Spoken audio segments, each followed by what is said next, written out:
Predstavte si, že ste žena samoživiteľka s 3 deťmi a pokazí sa vám chladnička. Nová stojí stovky eur. Váš mesačný čistý príjem je 900 eur.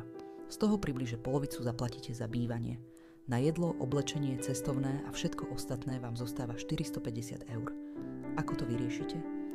7% ľudí na Slovensku žije v situácii, keď si nemôže dovoliť napríklad nečakaný výdavok 400 eur, týždeň dovolenky ročne, mäso každý druhý deň, vymeniť pokazané spotrebiče, udržiavať doma teplo.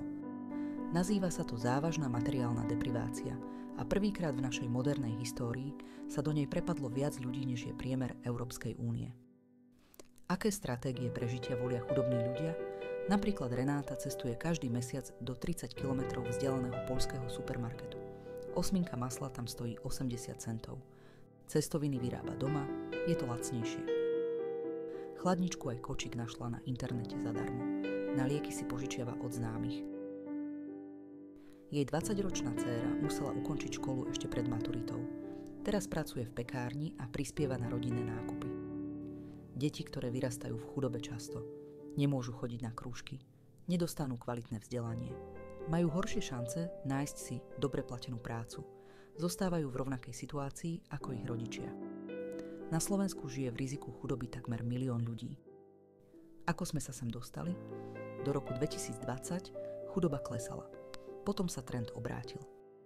Prišla pandémia, ktorá priniesla zatvorené prevádzky aj krátenie úväzkov. A inflácia v roku 2022 dosiahla 10,5%, štvrtú najvyššiu hodnotu za 30 rokov. Podľa štatistického úradu sa od roku 2020 počet ľudí ohrozených chudobou každý rok zvyšuje. Za 4 roky ich pribudlo 200 000. Predstavte si, že by odrazu celá Žilina a Banská Bystrica žili z mesiaca na mesiac.